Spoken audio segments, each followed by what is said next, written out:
நிலா பிரகாஷின் 100 வார்த்தை கதைகள். கடவுளை எங்கே தொலைத்தேன்? பெரிதாக நினைவில்லை எனக்கு. எனது பெரும் அழுகையில் வழியில் அவரை தொலைத்தேனா? ச்சே, அப்படி ஒன்றும் அவரை கைவிடவில்லை நான். அவரும் என்னை கைவிடவில்லை எனவே கருதுகிறேன். பின் எங்கே? இப்போது நினைவு வருகிறது.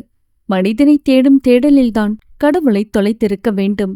போரில் கொடூரமாக கொல்லப்பட்டும் தப்பித்து பசிக்கு ஒரு ரொட்டிக்காக கையேந்தும் பிஞ்சு கைகளை சலனமற்று கடக்கும் மனிதர்கள் கடவுளை நோக்கி கையேந்துகையில் அவர் காணாது போயிருந்தார்.